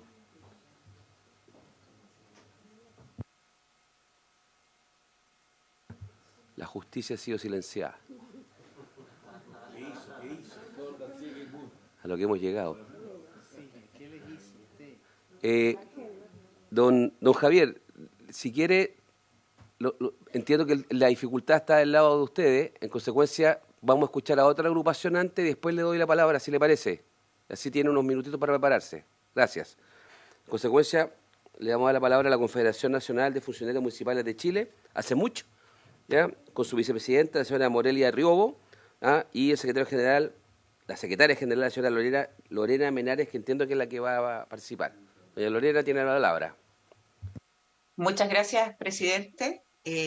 Agradecer siempre su disposición y por su intermedio a los senadores integrantes de la comisión. Quiero agradecer a la Central Unitaria de Trabajadores y evidentemente a nuestro coordinador, Carlos Insunza, porque durante la negociación del reajuste, durante el mes de diciembre del año pasado, nosotros tuvimos que intervenir fuertemente como representantes de las trabajadoras y los trabajadores municipales a propósito de estas propuestas que se presentaron por parte del gobierno y los problemas en la implementación. Nosotros también queremos agradecer a las organizaciones, a sus representantes que hoy están presentes y que además, no estando dentro de la mesa, también se hicieron parte de este reclamo tan sentido ante la propuesta que presentó el gobierno, porque solo la unidad nos permitió lograr este acuerdo, lograr este protocolo que hoy día, afortunadamente y en conjunto, estamos sacando gracias al apoyo también de la Cámara de Diputados y de los senadores, porque efectivamente este acuerdo debimos haberlo comenzado a discutir desde enero y no en julio y no a fines de mes, ni un día antes de ingresar a la comisión del Senado. Nosotros creemos que el gobierno tuvo la voluntad, a raíz de la presión que ejercimos varias organizaciones, de resolver este tema, pero principalmente por el apoyo que los senadores y los diputados le dieron a los trabajadores del Estado. Y en ese sentido, nosotros creemos que es posible, y yo voy a pedir que ojalá los representantes de la DIPRES se pronuncien respecto de la situación particular que va a seguir afectando a las trabajadoras municipales y a los fiscalizadores, y que ocurre también con la escala de sueldo de los trabajadores de la salud. Estas diferencias no se pueden seguir sosteniendo. Nosotros hicimos saber en el documento enviado a la mesa del sector público las diferencias que tenemos en grados profesionales, en las escalas únicas de sueldo y a la escala municipal. Y por lo tanto, queremos que se pronuncie la DIPRES, queremos conocer la voluntad de gobierno de solucionar este tema y sin duda agradecer este avance. Para nosotros es un avance que finalmente se haga justicia en entregar un reajuste que no sea diferenciado, que se elimine finalmente una bonificación que nunca debió estar en un proyecto de ley de reajuste, y que en la próxima negociación de reajuste de la mesa del sector público podamos comenzar a discutir en serio cómo solucionamos las materias de reajuste de todo el sector público, centralizado y descentralizado, y ojalá a partir del mes de agosto, septiembre, y no a final de año, cuando se nos obliga a ir al Congreso Nacional a reclamar porque se nos presentan proyectos cuya implementación son absolutamente contrarias a lo que discutimos en las negociaciones junto a la mesa. Agradecer, cierto, el espacio. Esperamos que este proyecto de ley sea aprobado lo más rápido posible, pensando en las compañeras de trabajo y compañeros, trabajadoras y trabajadores del sector público, que no lo han pasado bien porque no recibieron lo que justamente correspondía, y principalmente porque en ese proceso tampoco fuimos tan bien tratados. Se nos trató bastante mal a los funcionarios públicos. Había una imagen de que ganábamos mucho, de que éramos gracias al Estado, etcétera, etcétera. Y la verdad es que para poder seguir haciendo Estado, para que podamos seguir dando cuenta y procurando mejorar la situación de la ciudadanía de este país, quienes ejercemos esa tarea diaria, nosotros estamos en los municipios, en la comunidad de Arica a Punta Arenas, somos la primera puerta de entrada para resolver las necesidades de la comunidad del país. Evidentemente necesitamos tener garantías que nuestros empleadores respeten, y por lo tanto estas tienen que estar garantizadas en las leyes de la República. Por lo tanto, agradecemos nuevamente la disposición de los senadores, de los diputados y de la CUT y de la Mesa del Sector Público, porque sin estas redes de apoyo y sin esta coordinación, evidentemente muchos de los acuerdos que hoy día estamos discutiendo no podrían haber sido empujados con tanta facilidad. Muchas gracias, presidente. Muchas gracias, doña Lorena, en representación de Hace Mucho Chile. Finalmente tenemos a don Javier Mora, que espero que haya podido solucionar sus problemas de audio, de la Asociación Nacional de Magistrados y Magistradas del Poder Judicial de Chile. Don Javier, le doy la palabra nuevamente. ¿Ahora sí me escuchan? Impecable, la recuperamos la justicia. Ahora sí, así estamos en el Juzgado del Trabajo de Valparaíso, para que lo sepan, ¿no? Eso me gusta, buena, ya. Aprovechó para hacer servicio. Anote, director de presupuesto, ítem. Y están todos invitados al edificio para que lo conozcan, para que vean también lo que tenemos por ahí. Bueno, presidente, usted me dice, ¿no? ¿Sí? Dele nomás, lo estoy tomando el tiempo ya. Bien. Muchas gracias, presidente, y por su intermedio a los demás miembros de la comisión, también a las integrantes del Ejecutivo que se encuentran presentes. y por supuesto a los demás representantes de las asociaciones gremiales del Estado. Agradezco este espacio en nombre de la Asociación Nacional de Magistradas y Magistrados y quiero relevar, o no quiero perder la oportunidad de relevar la importancia que para nosotros significa el principio de irreductibilidad de las remuneraciones, que esperamos sea recogido en las distintas instancias legislativas y constitucionales. También lo estamos haciendo presente en ese espacio porque entendemos que la protección de las remuneraciones de los jueces y de los demás operadores del sistema de justicia constituye una garantía de funcionamiento democrático y, por cierto, una garantía de independencia judicial, tal como ha sido recogido en distintos instrumentos, tales como el Estatuto Universal del Juez o el Estatuto del Juez Iberoamericano. Si bien es cierto, no es un principio que se recoge ni que se discute en este proyecto, pero comprenderán ustedes lo valioso que para nosotros es este espacio y no podemos perder la oportunidad de hacerlo presente. Dicho lo anterior, también queremos valorar el cumplimiento de uno de los principales aspectos suscritos en el protocolo de fines de diciembre de 2022 entre el Ejecutivo y los integrantes de la Comisión de Hacienda, casi todos los cuales estaban hoy presentes.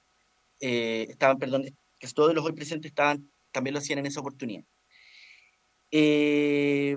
Eso sí, no queremos tampoco, digamos, omitir, más allá de la valoración, lo dificultoso que significó el cumplimiento de un protocolo que a nosotros nos parecía prístino, claro, y que lo hicimos presente en las reuniones en las que fuimos invitados, en las que estuvieron entre la Dirección de Presupuestos y la Corte Suprema, en la que nosotros fuimos convocados como Asociación de Magistrados. Y frente a una interpretación, nosotros también lo comunicamos a los integrantes de esta honorable comisión, y a quien queremos agradecerle especialmente, ¿no? Nos reunimos formalmente con su actual presidente, el senador Lagos Weber, con el presidente a la sazón y hoy presidente del Senado, ¿no? El senador Coloma, con quien nos reunimos en varias oportunidades expresando nuestras inquietudes. También nos reunimos con el senador Gastón Saavedra, y también conversamos con el senador García Ruminot en la oportunidad en la que asistimos al Congreso a plantear esta inquietud. Y lo hago presente porque aún quedan cosas pendientes. Nosotros estamos satisfechos con la solución legislativa que se ha dado respecto al tema del reajuste, pero quedan pendientes el tema de las distorsiones, y tal como lo hizo presente la directora de presupuesto, doña Javiera Martínez, hay un abordaje que tiene que ver única y exclusivamente con los grados 1 y 2, según lo que se plantea, pero queda pendiente el resto de las escalas que también han sufrido con estas distorsiones. Entendemos que también se hará con los grados 7 y 8, pero quedan pendientes el resto de los grados del Poder Judicial. Este es el cumplimiento de un proyecto de ley que dejó fuera a 2.252 funcionarios, miembros del Poder Judicial, incluye a ministros, jueces, secretarios y también funcionarios del Poder Judicial y de la Corporación Administrativa del Poder Judicial. De ahí que para nosotros es muy valioso que tienda a cumplirse y a abordar todo el espectro de quienes trabajamos en el Poder Judicial. Y a propósito, ¿no?, de la inquietud formulada por el presidente de la comisión, el senador Lagos Weber, al inicio, es importante destacar que la absorción que se hace de los 264.000 pesos al incorporarlo ahora como un porcentaje total y conforme a las razones explicadas por la directora de presupuesto, es importante señalar que de acuerdo a cómo se incorporaba la liquidación de remuneraciones, sí era un bono. Y es importante porque esto produjo una severa distorsión, y una severa distorsión porque fue un bono, y más allá de que se denominaba reajuste, en la práctica fue un bono, porque eso no tuvo repercusión en otras asignaciones. Los bonos de desempeño institucional asociados al cumplimiento de las metas de gestión no se vieron, impactados por este bono. Por lo tanto, se produjo allí también una merma, una pérdida de remuneración que ahora, a partir de agosto, recién va a ser abordada. Por lo tanto, si bien nosotros estamos satisfechos de la nueva fórmula, esto no hace sino dar cuenta de una técnica legislativa que nosotros no hablamos, no estamos de acuerdo y que produce distorsiones no solo dentro de las escalas, sino que también en el último caso produjo una que tuvo que ver con el impacto en todas las asignaciones. No quiero abusar de su tiempo y agradezco infinitamente esta instancia que hoy se nos ha proporcionado. Muchas gracias, presidente, y por su intermedio el resto de la comisión. Muchas gracias, don Javier, en representación de la Asociación Nacional de Magistradas y Magistrados del Poder Judicial de Chile. Muy bien. Directora, entendiendo que no puede abordar todas y cada una de los planteamientos, pero quisiera escuchar su reacción a... No, quiero hacer su reacción porque estamos sobre la hora, aquí hay 2 senadores que tienen que irse a otra comisión y yo quiero tener la posibilidad de votar este proyecto ahora. Entonces la dejo con la palabra, con toda esa presión que le puse encima, pero también me parece pertinente que se pueda hacer cargo de algunos de los planteamientos que se han realizado. Gracias. Muchas gracias, presidente. Voy a ser rápida. Con respecto a la consulta sobre de la DPP sobre la asignación, si esto también sería un reajuste en la asignación de fiscalización, dado el artículo 1 del proyecto de ley, donde se dice que un reajuste del 10,5 respecto a las remuneraciones, asignaciones, beneficios y demás retribuciones en dinero imponibles para salud, pensiones o no imponibles, asociadas a los grados, niveles o categorías que se refiere dicho inciso quinto, nosotros entendemos que que lo cubre, y además también por la misma ley que que da origen a esa asignación, que es la ley 19.718, en su artículo 33 también dice que esa asignación es motivo de reajuste. Por ambos lados creemos que, no creemos, sino que podemos asegurar que está cubierto. Luego, con respecto al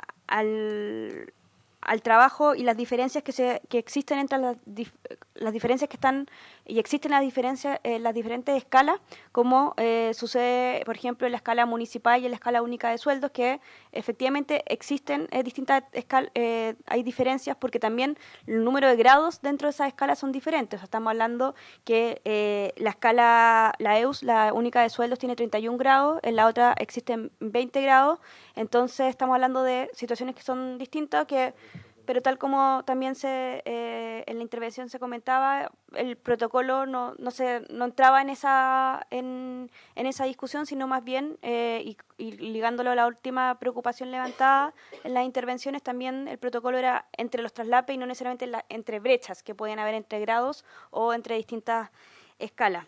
Cabe señalar que otras preocupaciones también nosotros las hemos ido trabajando en las 12 mesas del sector público aproximadamente que tenemos hoy día funcionando de manera paralela, derivadas del protocolo con la mesa, incentivo al retiro, 40 horas, teletrabajo, mesas sectoriales de educación, de salud principalmente.